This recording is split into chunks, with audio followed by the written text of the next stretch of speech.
Hi and welcome to my channel. My name is Michelle and I'm the creator of Bobble Stitch Queen. Welcome or welcome back. So this video is going to be kind of short, but I want to go over the few things that I've done this week and just to give you an update on life in general. So the first thing that I have crocheted is these little chickens. Well, I can't say little, but small chickens. It's called the Cozy Buddy Chicken, and it is by Stitching for Smiles. And I saw this on somebody else's video, and when I saw them, I was like, oh my goodness, I've got to buy that pattern. And it was on sale, and I created two of them.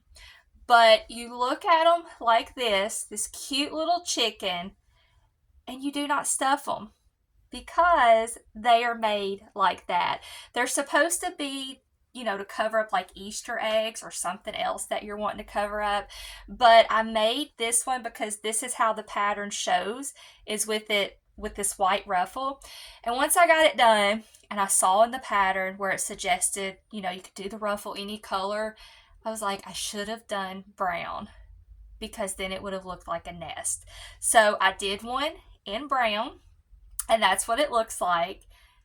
I absolutely love this pattern, and I will definitely be making more. It's pretty much no sew. You do have to surface crochet the beak or the comb, and then you sew on the beak, of course, but everything else is completely no sew. It can be interactive where, kids can play with it if they want to. My husband has actually given me a great idea of what I need to do. And maybe you'll see that in the next video because I don't want to tell you. But when he mentioned that, I thought, oh my goodness, I've got to do that for this chicken. So stay tuned for that because I will definitely do another one and take his idea as a suggestion because it's brilliant. Brilliant. A lot of things that he has done for me is brilliant. So yes, that is what I've done. Another thing I've done this week is I make coffee cozies out of my 22 pin Addy machine. And I was doing one and my youngest was like, I want to learn to do that. So I showed her how to do it, and she got done in one night while I took my middle child to volleyball 13 of these coffee cozies. So I've still got to cinch them off and add the button, but it's going to look like this, and then a button's going to be right here, and this is how they are made. But I have a total of 14 altogether, and I've got them in different colors. I've got the reds, I've got an orange variegated, this brown and green, and then this purple, and then I've got this blue. And I'm wanting to do a few more with this pink variegated yarn. But this is how I do my coffee cozies. Some people say that using a knitting machine is cheating, that it's not actual knitting. But there's a learning curve when using a knitting machine. It is not simple and quick and easy. Like I had to, teach my daughter. I had to teach her how to handle a drop stitch or a tuck stitch. So it's okay to use a knitting machine. I look at it as people use a sewing machine to sew things. It's not cheating. It's definitely a learning curve of using a knitting machine. She's also decided to learn how to use my 44 pin, and she's in the process of making a bear. So she is excited about learning how to use my knitting machine.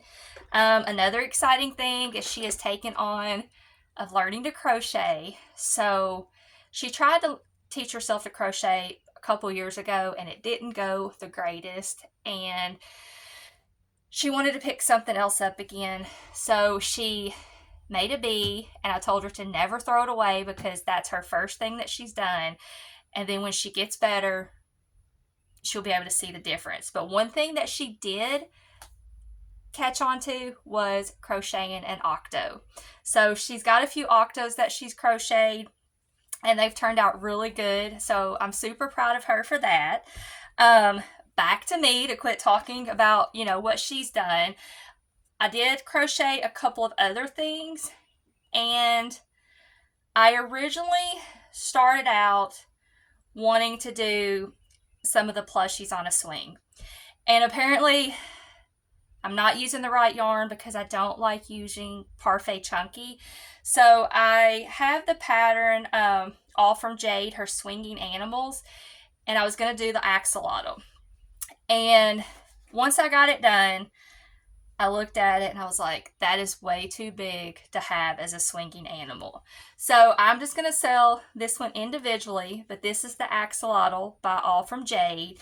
And then I decided to look into another axolotl and see if I could put it on a swing. So I did, it's by Simply Sima Crochet, the Claw Machine Friends 2.0. I did the little axolotl in that, and I really like how it turned out. And it's completely no-sew. You have to surface crochet the gills on. I forgot to mention on this that you crochet the tail beforehand, and then you crochet it into the round, and then you surface crochet these gills. So when I made this, I thought, okay, I can put that on a swing. I've never done the swinging animals.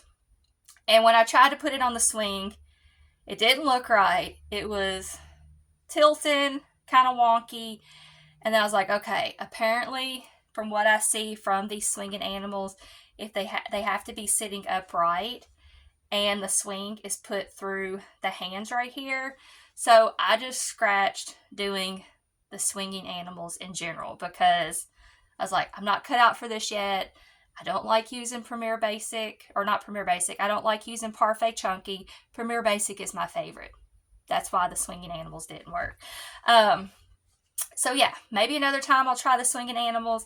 I would like to do some plants to see if I could, make those look better. I saw on Crafty Kate when she did her video, some of the smaller plants, and I thought those might be the right size of what I'm going for. So maybe for another week, I'll do the plants or whatever. And then I've got something started. I started Madeline May's little lamb. So I've got this much done. I still have the head and everything to do. And I'm going to finish this tonight, but I knew I needed to get a video out. Because it's been like a week since I've done a video. So I'll finish that, and the end result of that will be for a different video. So I've not gotten a lot crocheted this week, which is okay. This is it was my first full week of not being at the dental office. So I'm completely done there as a dental hygienist. I'm trying to get into a routine and a schedule of what I need to do, when I need to do it. Trying to balance life because I want to start working out again. I want to dig deep in my Bible study. And then I've got the kids saying, hey, can we play a game? Can we have a game night? Can we do this? So I'm trying to figure out the juggle of life and getting into a routine, trying to figure out, when to set time to crochet. And I want to write up my next pattern because I've got an idea for my next pattern. So I need to start designing that. All this week, I'm going to be getting ready for my first market Saturday, April the 12th. So I am going to do a video of my market, of course. I can't wait. I'm shooting to do a video Friday of doing my mock setup. Figuring out where to do it at, because here in Kentucky, we got a ton of rain this past week. Starting from Wednesday, still raining today. We've had flooding. The schools were closed on Friday because of flooding. We've had tornado warnings. Wednesday night, we had to take cover 3 different times because of tornado warnings. So we've had to deal with that. We almost thought we had to take cover last night, but luckily, the storms went another way, so definitely not lucky for other people. But we are so tired of this rain here. But after today, this is the last day for rain, and it's supposed to clear up this next week. So I want to do a mock setup on Friday, hopefully film that if I can find a place in my house to do so, because I'm afraid to do it outside because everything is just so wet. But we are getting ready to leave this week because this coming week is spring break for my kids. And we're planning on going to see my brother just to get away out in the country.